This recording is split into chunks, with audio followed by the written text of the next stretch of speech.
നമ്മുടെ ജീവിതത്തിൽ വിജയിക്കണമെങ്കിലേ നമുക്ക് നന്ദിയുള്ളവരായിരിക്കണം അല്ലേ. നമ്മൾ പറയില്ലേ നമ്മുടെ ജീവിതത്തിൽ വിജയം അല്ലെ സന്തോഷമൊക്കെ വേണം എന്ന് പറയുകയും ചെയ്യും, നമ്മൾ അനങ്ങാണ്ടിരിക്കുകയും ചെയ്യും. നമ്മുടെ ജീവിതത്തിലെ സന്തോഷം കൊണ്ടുവരുന്നതാണ് വിജയം.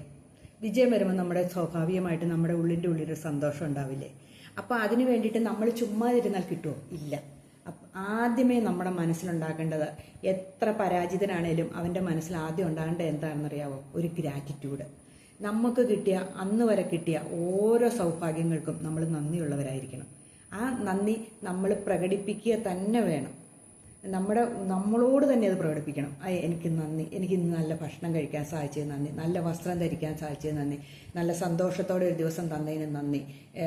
എന്നാന്ന് പറയണേ, നമുക്ക് കിട്ടിയ ഓരോ സൗഭാഗ്യം, ഒരു കൊച്ചു കാര്യം, ഒരു മിഠായി കിട്ടിയാൽ പോലും നമ്മളതിന് നന്ദിയുള്ളവരായിരിക്കണം.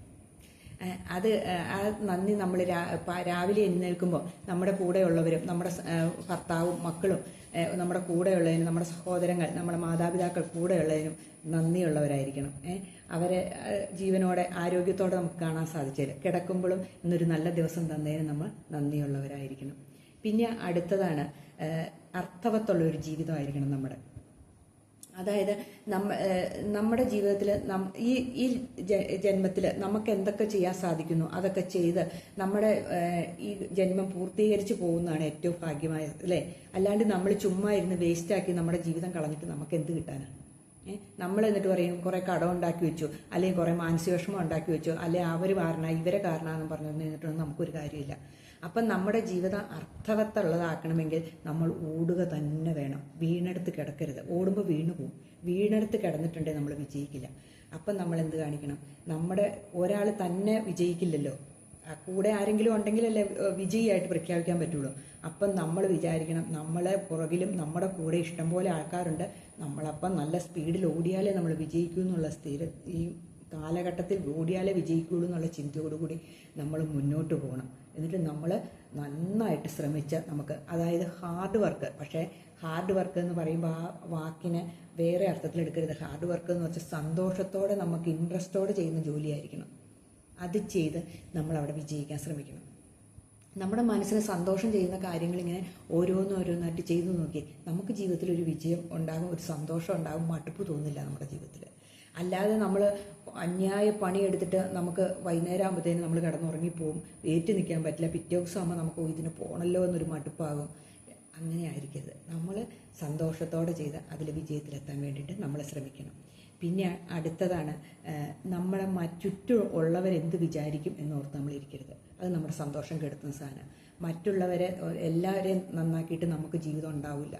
നമ്മുടെ ജീവിതം ഉണ്ടാകണമെങ്കിൽ നമ്മൾ തന്നെ നമ്മുടെ ഉള്ളിൽ സന്തോഷം ഉണ്ടാക്കാനുള്ള പ്രവൃത്തികൾ ചെയ്യുക. മറ്റുള്ളവരെ, നമ്മുടെ ഭർത്താവാട്ടെ, മക്കളാട്ടെ, മാതാപിതാക്കളാട്ടെ, അമ്മായിയമ്മയാട്ടെ, അമ്മായിയുടെ സമൂഹമാകട്ടെ, അയൽക്കാരാട്ടെ, ആരും ആകട്ടെ, അവരെ അല്ല നമ്മുടെ സന്തോഷം ഉണ്ടാക്കുന്നത്, നമ്മുടെ സന്തോഷം കെടുത്തുന്നത്. അവരെ ഒന്നും നമ്മൾ മൈൻഡ് ചെയ്യണ്ട. നമ്മുടെ ഉള്ളിൽ സന്തോഷം ഉണ്ടാകുന്ന എന്ത് കാര്യമാണേലും നമ്മൾ ചെയ്തുകൊള്ളുക. നമ്മുടെ കൂടെ കൂടാൻ ആളുണ്ടെങ്കിൽ കൂട്ടിയേക്കുക, ഇല്ലേ നമ്മൾ തന്നെ തുടർന്ന് പോയിക്കൊള്ളുക. അവിടെ നമ്മൾ വിജയിക്കും. അല്ലാണ്ട് നമ്മൾ ഈ കൊറോണ കാലം ഒരു പാഠം പഠിപ്പിച്ചില്ലേ? കൊറോണ വന്നപ്പോൾ പേടിച്ച് നിന്ന് ആരെങ്കിലും വിജയിച്ചിട്ടുണ്ടോ? കൊറോണയെ നേരിട്ടവരെല്ലാം വിജയിച്ചിട്ടുണ്ട്. മാസ്ക് ഉണ്ടാക്കി, സാനിറ്റൈസർ ഉണ്ടാക്കി, അതേപോലെ ഓരോ കാര്യങ്ങളുണ്ടാക്കിയവരെല്ലാം വിജയത്തിലെത്തിയില്ലേ? ഗ്ലൗസ് ഉണ്ടാക്കിയവരും ഒക്കെ വിജയത്തിലെത്തിയില്ലേ?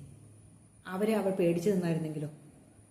കോടിക്കണക്കിന് രൂപയുടെ ബിസിനസ്സുകൾ റൺ ചെയ്തവരും ദൂരം പേരുണ്ട് ഈ കൊറോണ കാലത്ത്. അപ്പം നമ്മൾ ചിന്തിക്കണം, നമ്മൾ എന്ത് പ്രതിസന്ധി വന്നാലും അതിനൊന്നും ഭയപ്പെട്ടിരിക്കാതെ ഇരിക്കുക, അതിനെ മുന്നേറുക.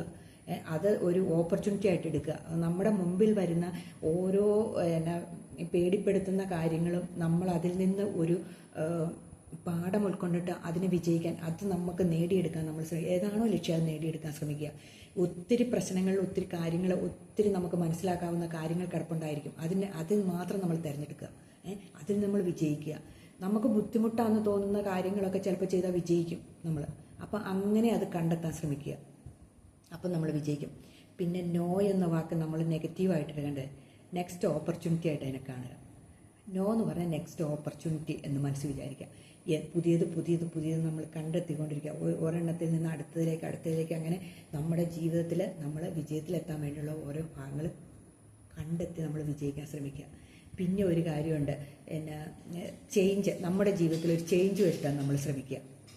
അതായത് എന്നും ഈ ഒരേ അവസ്ഥയിൽ നിന്ന് അങ്ങനെ ഈ എന്നാ ട്രഡീഷണായിട്ട് നമ്മൾ ഈ ഒരേ അവസ്ഥയിലേ പോകുള്ളൂ. വീട്ടുകാർ പറയണ കേൾക്കുള്ളൂ, അങ്ങനെയാണ് വീട്ടുകാർ പറയണ, നമ്മൾ പുറത്ത് പോവില്ല, നമ്മൾ മറ്റിടത്ത് പോവില്ല, നമ്മൾ കടയിൽ പോവില്ല, നമ്മൾ അങ്ങനെ ചെയ്യുള്ളൂ ഇങ്ങനെ ചെയ്യുള്ളൂ എന്ന് പറഞ്ഞ് നമ്മളിങ്ങനെ ആ 4 ചുവരിനകത്ത് ഒതുങ്ങിക്കൂടാതിരിക്കുക. നമുക്ക് എന്തെങ്കിലും ചെയ്യണമെങ്കിൽ നമ്മൾ ചേഞ്ച് വരുത്തി നമ്മൾ പുറത്തേക്ക് ഇറങ്ങുക. നമ്മൾ എന്നിട്ട് അത് ചെയ്യാൻ ശ്രമിക്കുക. നമുക്ക് ചെയ്യാൻ പറ്റില്ലെങ്കിൽ മറ്റൊരാളെ കൊണ്ട് ചെയ്യിപ്പിച്ചെങ്കിലും നമ്മൾ വിജയിക്കാൻ ശ്രമിക്കുക. നമുക്കതിന് പറ്റുന്ന ഒരു നല്ല ഫ്രണ്ടിനെ കിട്ടിയാലും നമ്മൾ വിജയിക്കും. അങ്ങനെ നമ്മൾ ഏതെങ്കിലും ഒരു മാർഗത്തിലേക്ക് നമ്മൾ എങ്ങനെയാണോ പുതിയ ഒരു ചേഞ്ച് നമ്മുടെ ജീവിതത്തിൽ ഉണ്ടാക്കി നമ്മൾ എന്നും ഇരുന്നിടത്തിരിക്കാതെ നമ്മുടെ ജീവിതത്തിൽ ഒരു മാറ്റം വരുത്തുക.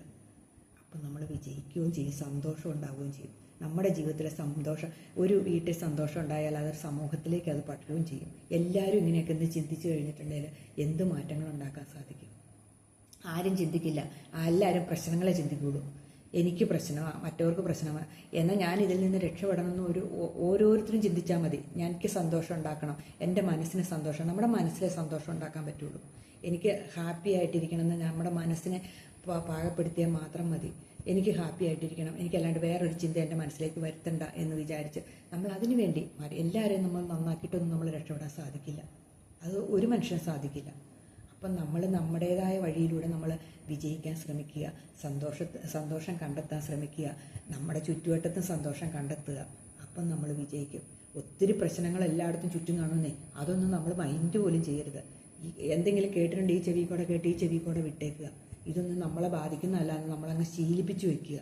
നമ്മൾ നന്ദിയുള്ളവരായിട്ടങ്ങ് ജീവിക്കുക. അപ്പോൾ നമ്മുടെ ജീവിതം വിജയിക്കും. അല്ലെങ്കിൽ നിങ്ങളൊന്ന് ചിന്തിച്ചു നോക്കി. അപ്പോൾ എൻ്റെ ഈ വീഡിയോ നിങ്ങൾക്ക് ഇഷ്ടമായെങ്കിൽ ലൈക്ക് ചെയ്യണം, കമൻറ്റ് ചെയ്യണം, സബ്സ്ക്രൈബ് ചെയ്യണം കേട്ടോ.